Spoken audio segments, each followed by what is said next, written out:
গল্প সফর। এখানে গল্প আপনার সফর সঙ্গী। আজ গল্প সফরে আপনার জন্যে হেমেন্দ্র কুমার রায়ের গল্প এথেন্সের শেকল বাঁধা ভূত। এরকমই আরও বিভিন্ন স্বাদের গল্প শোনার জন্য সাবস্ক্রাইব করুন গল্প সফর উইথ জ্যোতির্ময়। তাহলে চলুন আর কথা না বাড়িয়ে আজকের গল্প সফর শুরু করা যাক।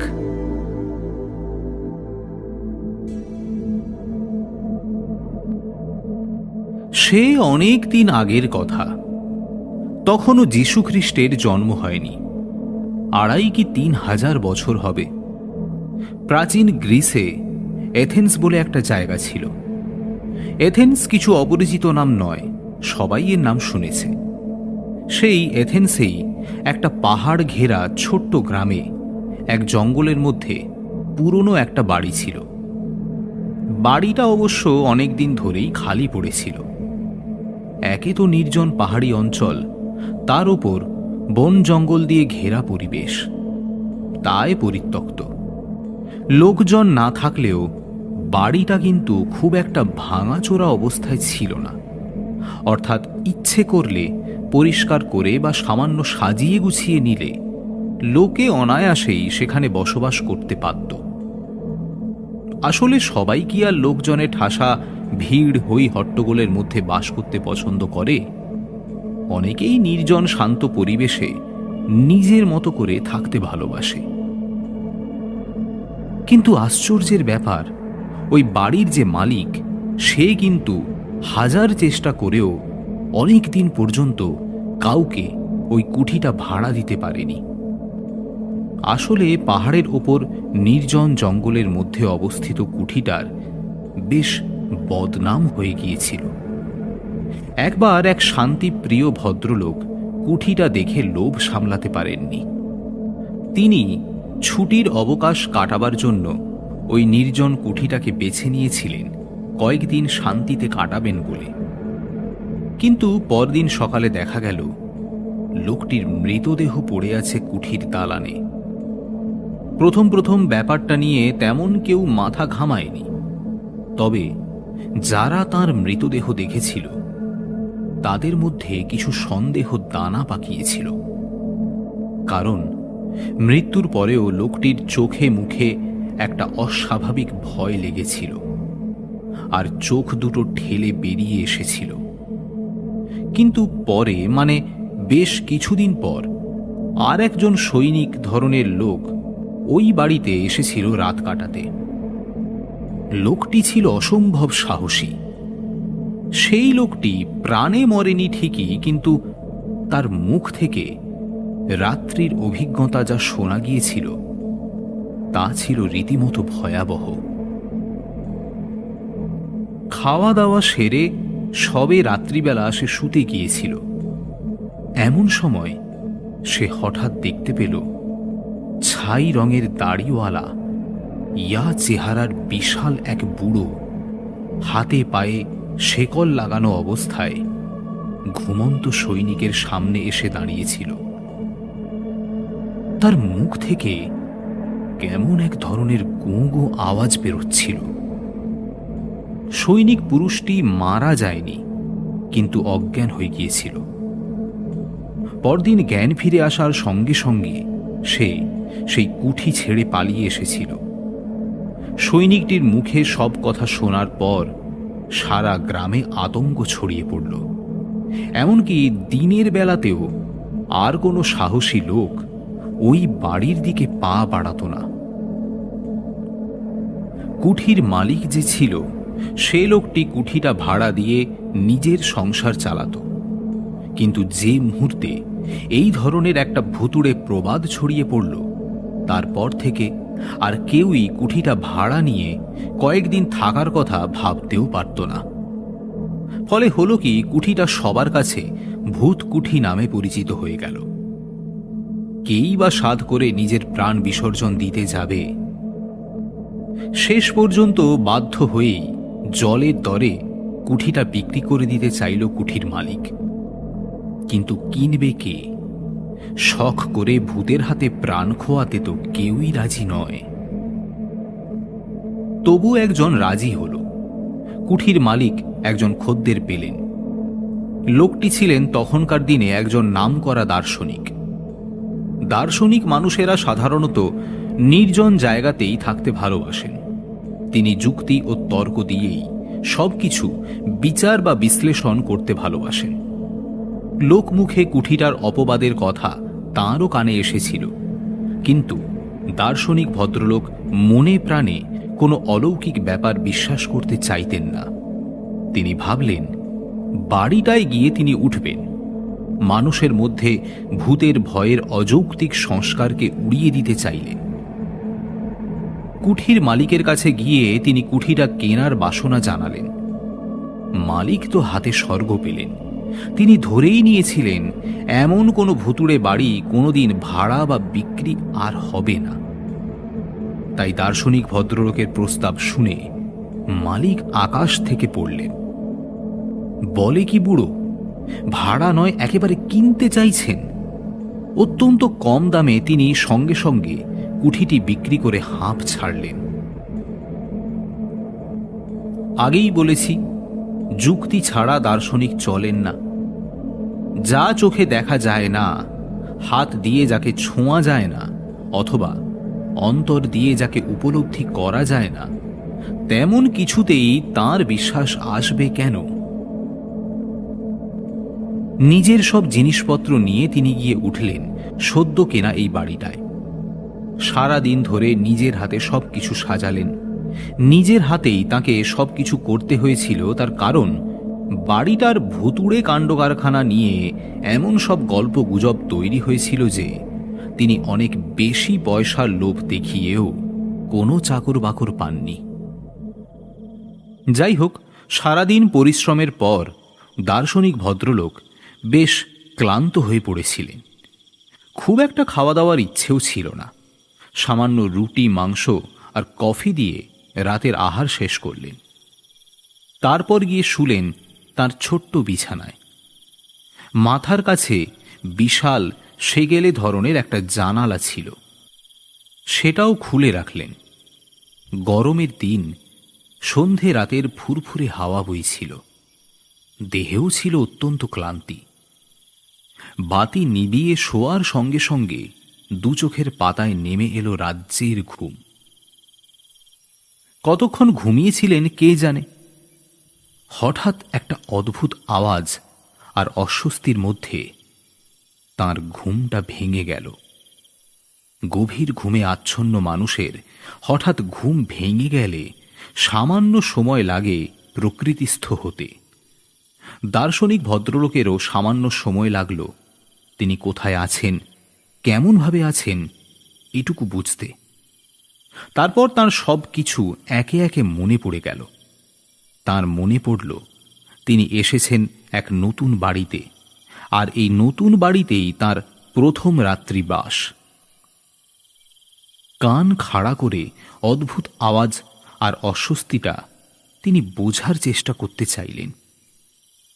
মিনিট 2-3 মরার মতো বিছানায় শুয়ে থেকে তিনি বুঝলেন আওয়াজটা অনেকটা শেকলের ঝনঝন আওয়াজের মতো, কিন্তু খুব স্পষ্ট নয়। কে যেন অনেক দূর থেকে শেকল টেনে টেনে আসছে। ধীরে ধীরে চোখ মেলে তাকালেন। জমাট অন্ধকার সারা ঘরে ছড়িয়ে আছে। মাথার কাছে জানালা দিয়ে কেবল আকাশটুকু দেখা যায়। অবশ্য সেই সময় আকাশটাকে আলাদা করে চেনা যাচ্ছিল না। আকাশের রং আর ঘরের রং এক হয়ে গিয়েছিল। দার্শনিক ভদ্রলোক কিন্তু চট করে বিছানা ছেড়ে উঠে বসলেন না। তিনি লক্ষ্য করতে চাইলেন ব্যাপারটা কি। আরও একটা জিনিস তিনি অনুভব করলেন, সমস্ত ঘরের বাতাস কেমন যেন স্তব্ধ হয়ে আছে। একটা দম বন্ধ করা গুমোট পরিবেশ সৃষ্টি হয়েছে সেখানে। অনেকটা সময় যখন এইভাবে কেটে গেল, আর জমাট বাঁধা অন্ধকারটা যখন ধীরে ধীরে সয়ে এলো, হঠাৎই তিনি আবিষ্কার করলেন হাতে পায়ে শেকল বাঁধা একটা অশরীরীর হালকা ছায়া মূর্তি আস্তে আস্তে ভেসে উঠছে। হাত নেড়ে সেই ছায়া মূর্তিটা কি যেন বলতে চাইছে। মূর্তিটার দুটো চোখ আর মুখের হাঁ থেকে জ্বলন্ত আগুনের আভা বেরোচ্ছে ফিকরে। দার্শনিক ভদ্রলোক ছিলেন প্রচণ্ড সাহসী। ভৌতিক কিছুতে তার তেমন বিশ্বাস বা সংস্কার কিছুই ছিল না। তবু ভয় না পেলেও একটা অদ্ভুত বিস্ময় তাকে কিছুক্ষণের জন্য আচ্ছন্ন করে রাখল। তিনি বুঝতে চাইলেন এটা কি, কোনো ভয়ঙ্কর দানব নাকি কোনো অসৎ মানুষ ওইভাবে সাজগোজ করে তাকে ভয় দেখাতে চাইছে। শুয়ে শুয়ে এইসব নানান যুক্তিতর্ক যখন তার মনে ঝড় তুলেছে, তখনই তিনি দেখলেন সেই হাতে পায়ে শেকল পরা ছায়ামূর্তিটি ধীরে ধীরে তাঁরই দিকে এগিয়ে আসছে। শেষ পর্যন্ত মূর্তিটা তার একেবারে খাটের কাছে এসে থমকে দাঁড়ালো। দু চোখ আর মুখের গহ্বর থেকে তখনও সেই লাল আগুনের আভাটা ঠিকরে পড়ছিল। সে যেন মুখ হাঁ করে হাত পা নেড়ে কিছু একটা বলতে চাইছিল, আর তার হাত নাড়ার সঙ্গে সঙ্গে শেকলের ঝনঝন আওয়াজটাও ক্রমাগত শব্দ তুলে যাচ্ছিল।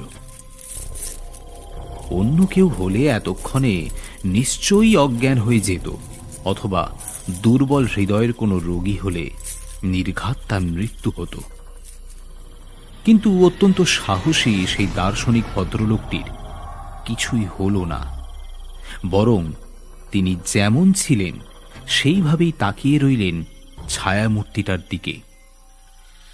আসলে তিনি দেখতে চাইছিলেন অশরীরী মূর্তিটি এর পর কি করে।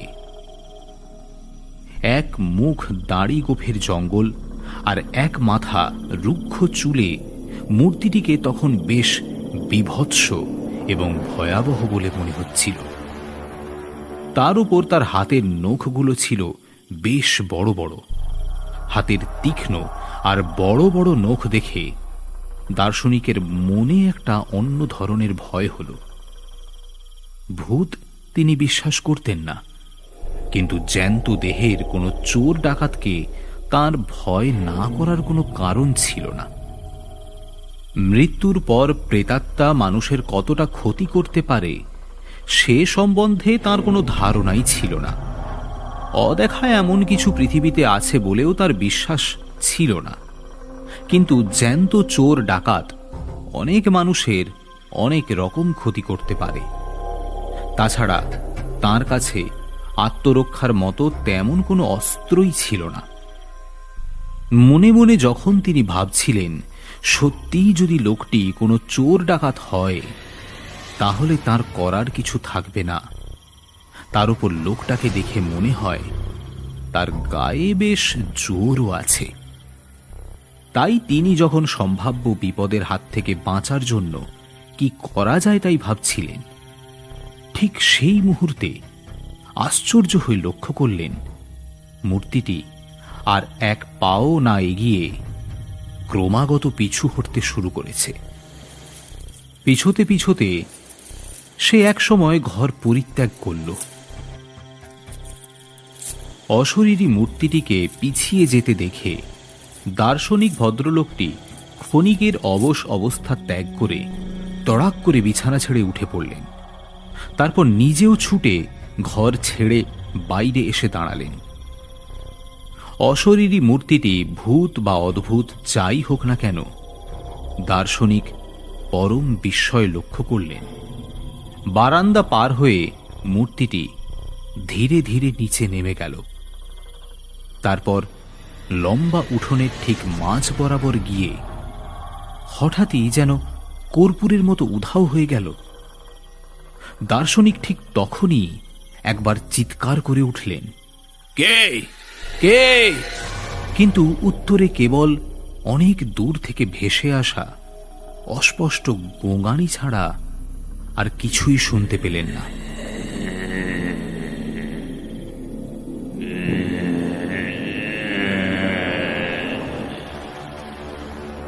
উঠোনের ঠিক যে জায়গাটায় মূর্তিটি অদৃশ্য হয়ে গিয়েছিল সেইখানে দাঁড়িয়ে অনেকক্ষণ গুম হয়ে কি যেন ভাবলেন তিনি। আরো দু একবার ডাকাডাকি করেও কারো কিছু উত্তর তিনি পেলেন না। বিফল মনোরথে তিনি ঘরে ফিরে এসে শুয়ে পড়লেন। বাকি রাতটা এই অদ্ভুত ব্যাপারটি নিয়ে চিন্তা করতে করতে কাটিয়ে দিলেন।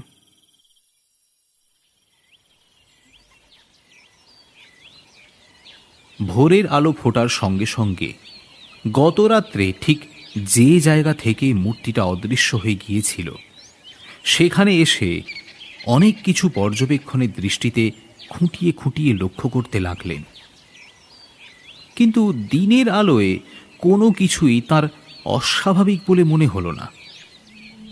পাহাড়ের টিলায় এই বাড়িটি ছিল লোকালয় থেকে বেশ কিছু দূরে। লোকজন কেউ তেমন থাকতো না। হয়তো সেটা কুঠি বাড়িকে কেন্দ্র করে যেসব গল্প এবং গুজব আছে তারই ভয়ে কোনো সাহসী পুরুষও এ বাড়ির ত্রিসীমানায় আসত না। নির্বান্ধব এবং নির্জন বাড়িটায় দার্শনিক আবার তন্ময় হয়ে গেলেন তার নিজের কাজে, নিজের চিন্তায় এবং নিজের পড়াশোনায়। প্রায় সারাদিনই তিনি বইয়ের জগতে ডুবে রইলেন। ফলে রাতের সেই অশরীরী এবং অদ্ভুত ঘটনার কথা তিনি প্রায় ভুলেই গিয়েছিলেন। রাতের খাওয়া দাওয়া সেরে যখন তিনি বিছানায় শুতে গেলেন তখনই একবার গত রাতের কথা মনে পড়ে গেল। কিন্তু ঘটনাটিকে তিনি তেমন একটা আমল দিলেন না। ভাবলেন অত্যধিক চিন্তাগ্রস্ত থাকার জন্য আধা ঘুম আধা জাগরণে কি দেখেছিলেন। বিছানায় শোবার সঙ্গে সঙ্গে ঘুম না এলেও কিছুক্ষণের মধ্যেই তিনি গভীর ঘুমে আচ্ছন্ন হয়ে পড়লেন। ভয় ডর না থাকার জন্যে সমস্ত কিছুকে অলিক বলে উড়িয়ে দিলেও পরের রাতে কিন্তু সেই একই ঘটনার পুনরাবৃত্তি ঘটল। তারপরের রাতেও সেই একই ব্যাপার। পরপর 3 রাত্রি একইভাবে অশরীরী মূর্তির আবির্ভাব এবং একইভাবে হাত নেড়ে কিছু বলতে চাওয়ার চেষ্টা এবং একইভাবে উঠোনের ঠিক একই জায়গায় এসে মিলিয়ে যাওয়া তাকে বেশ ভাবিয়ে তুলল। তিনি কিছুতেই কোনো ব্যাখ্যা দিয়েই বুঝতে পারছিলেন না এটা কেমন করে হয়, কিভাবে হয়। তবে কি এটা কোনো নতুন ধরনের জাদুবিদ্যা? অবশেষে চতুর্থ দিন সকালে দার্শনিক কিন্তু আর নিছকই কল্পনা বলে সবকিছু উড়িয়ে দিতে পারলেন না। আবার ভয় পেয়ে বাড়ি ছেড়ে বেরিয়েও গেলেন না। তিনি মনে মনে ভাবলেন নিশ্চয়ই এর মধ্যে কিছু অনুসন্ধানের আছে। নিছক মায়া বা জাদুবিদ্যা এটা নয়। আর সত্যিই যদি অশরীরী কোনো প্রেত হয়ে থাকে তাহলে নিশ্চয়ই সে কিছু বলতে চাইছে। আর সব থেকে দার্শনিককে বেশি আকৃষ্ট করল উঠোনের ওই নির্দিষ্ট স্থানটি। কেনই বা প্রতি রাতে অদ্ভুত এবং বিভৎস আকৃতির এই মূর্তি ওই বিশেষ একটি জায়গায় এসে হারিয়ে যাচ্ছে? তাহলে কি ওই জায়গাটিতেই বিশেষ তাৎপর্যপূর্ণ কিছু লুকিয়ে আছে? এর একটা তদন্ত হওয়া প্রয়োজন।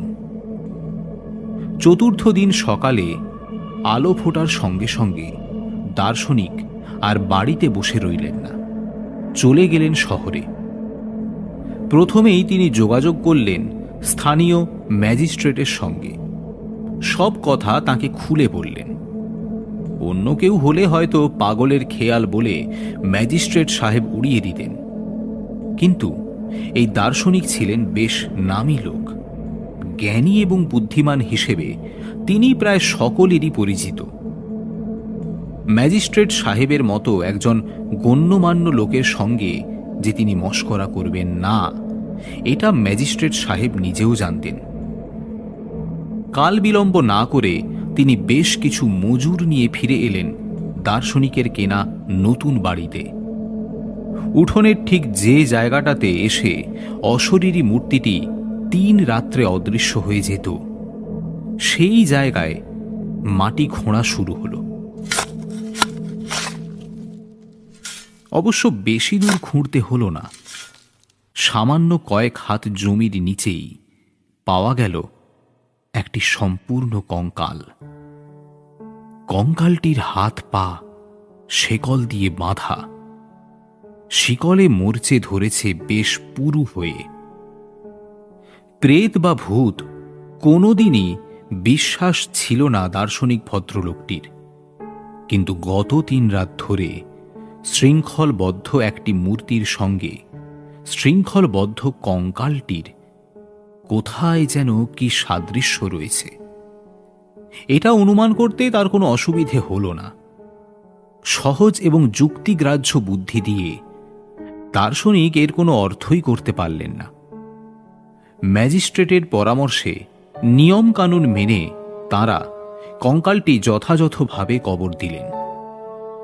আর সবথেকে অদ্ভুত ব্যাপার যা, তা হল কঙ্কালটি ভালোভাবে কবরস্থ হওয়ার পর আর কিন্তু কোনো দিনও কোনো রাতেই দার্শনিকের ঘরে সেই অশরীরী মূর্তির আবির্ভাব ঘটেনি।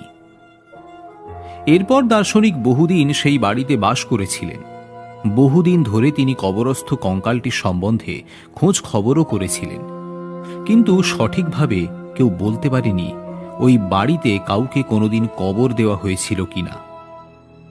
তবে ওই গ্রামের এক অতি বৃদ্ধের মুখে শোনা যেত, অনেক অনেক দিন আগে এক বৃদ্ধ কৃতদাসকে সামান্য অপরাধের জন্য ওইভাবে হাতে পায়ে শেকল বেঁধে জীবন্ত কবর দেওয়া হয়েছিল।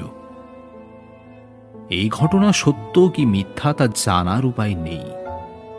তবে দার্শনিক এটুকু বুঝেছিলেন, মৃত্যুর পর আত্মার আসা যাওয়া থাকে, আর সে আত্মা যদি অতৃপ্ত হয় তাহলে অশরীরী রূপ নিয়ে মানুষকে দেখা দিতে চায়, হয়তোবা তার অতৃপ্ত আত্মার তৃপ্তির পথ খোঁজে।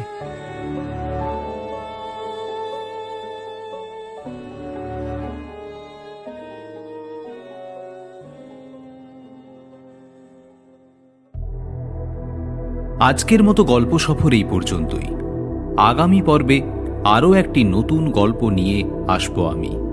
ততক্ষণ শুনতে থাকুন, শোনাতে থাকুন এবং অবশ্যই লাইক করুন, শেয়ার করুন ও সাবস্ক্রাইব করুন গল্প সফর উইথ জ্যোতির্ময়, যেখানে গল্প আপনার সফর সঙ্গী।